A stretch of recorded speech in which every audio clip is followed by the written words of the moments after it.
Next subtopic is invertible matrix. First, let us see what is the definition of invertible matrix.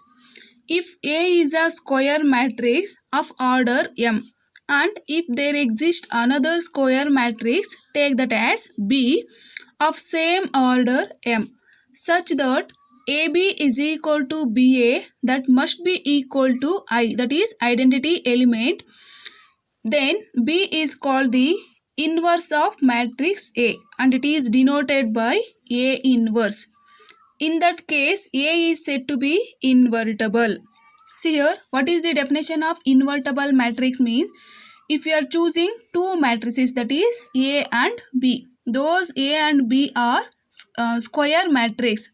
If square matrix means same order, those two A and B are same order, that is in general you take M.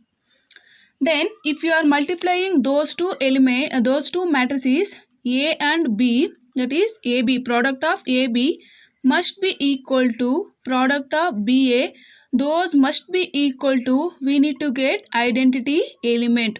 Then the invertible matrix case is applying here. For example, take one matrix A and take another matrix B. These two matrices are same order, that is 2 cross 2, here also 2 cross 2. These two matrices are square matrix. Then find here, if it is this example as invertible means here we need to satisfy AB is equal to BA is equal to I. Let us check it out. First find AB.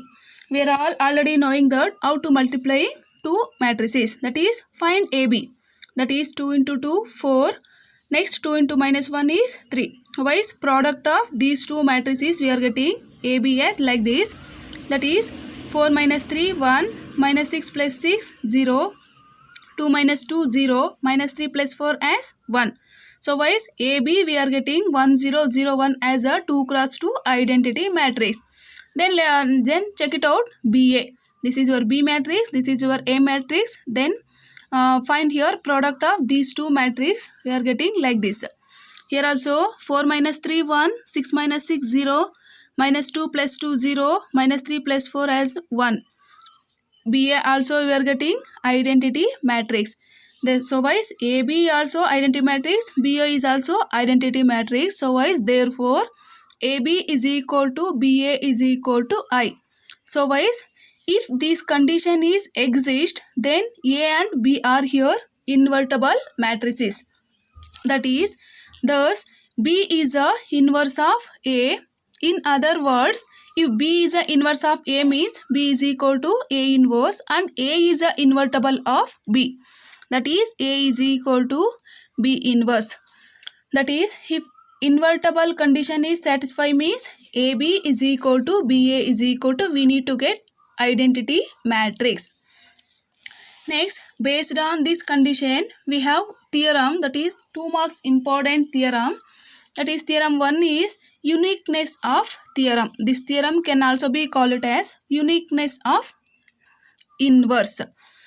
That statement as inverse of a square matrix if it exists is unique. That is inverse of a square matrix if it exists is unique. Take proof of this part is, let consider a matrix, that is take in generally elements, matrix A is equal to Aij be a square matrix. In the square matrix take order as some M.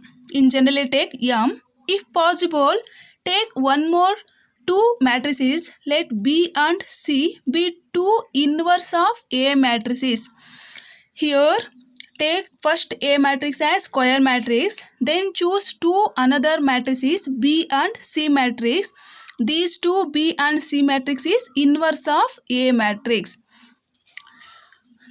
If B and C as inverse of A matrix means here we need to show that B is equal to C. Then it is a unique. This one we need to prove here. Then if B is a inverse of A means, already we know that invertible matrix definition.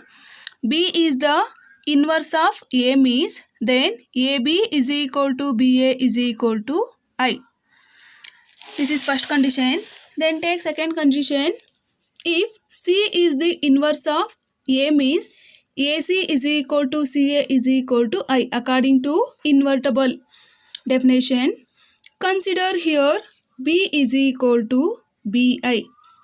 Consider here B. This B can also be written as B into I. If you are multiplying any matrices in identity matrix, we are getting only B matrix only. For example, see here A into identity matrix is equal to, we are getting again A matrix only.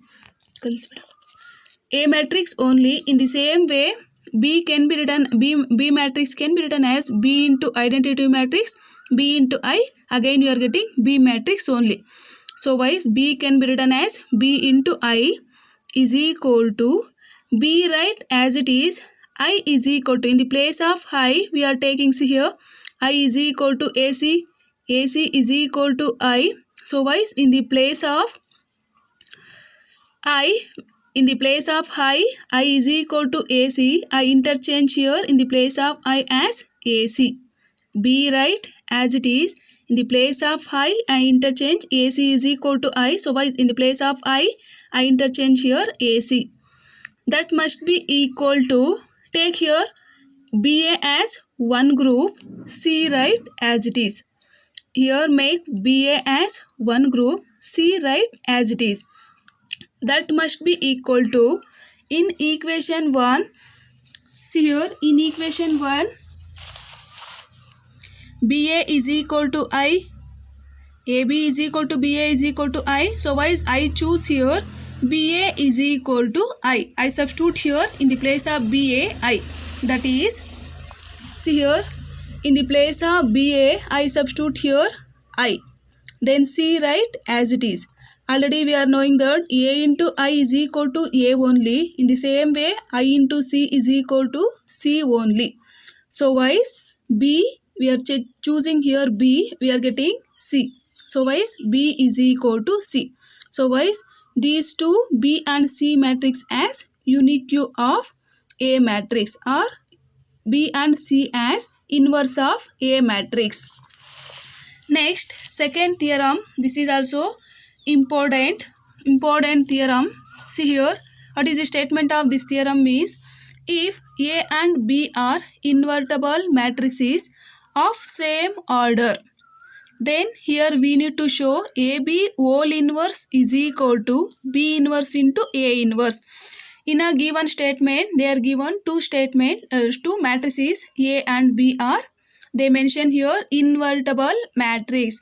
In condition, they only mention here A and B are invertible matrix. Observe here invertible matrix, and those invertible matrix as same order. Then by using these two conditions, we need to prove here AB whole inverse is equal to B inverse into A inverse. Then take proof what? From the definition of inverse of a matrix or invertible matrix, AB into AB whole inverse is equal to I. According to definition of inverse of a matrix is, inverse of a matrix is AB into AB whole inverse is equal to I. This can simply write as A into A inverse is equal to I. A into A inverse is equal to I. Definition of inverse of a matrix is same condition apply here. Here we are taking two matrices. So why is AB into AB whole inverse is equal to I. Next step here, pre-multiplication A inverse by both side. That is pre-multiplying A inverse by both side. That is multiplying here A inverse on both side. That is A inverse into AB, right, as it is, AB whole inverse, right, as it is, multiply pre by A inverse into I, right, as it is. Next step is, here I need to group these two elements, that is A inverse into A, right, one side, B, right, as it is. Then these two AB whole inverse, right, as it is.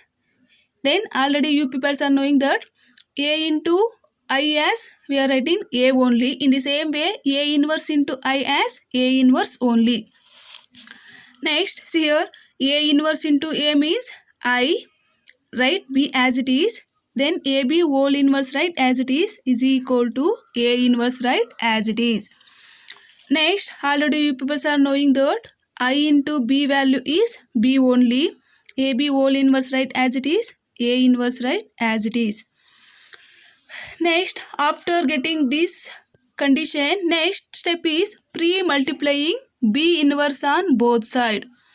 In this condition, pre-multiplication of B inverse, that is B inverse into B, AB whole inverse is equal to B inverse into A inverse. B inverse into B value is I into AB whole inverse right as it is equal to B inverse into A inverse right as it is. Next, already people are knowing that AB whole inverse into I value is AB. See here, A inverse into I is equal to A inverse only. In the same way, AB whole inverse into I value is AB whole inverse is equal to B inverse into A inverse. This one only we need to prove here. So why this is your proof part. This is also important for 2 marks.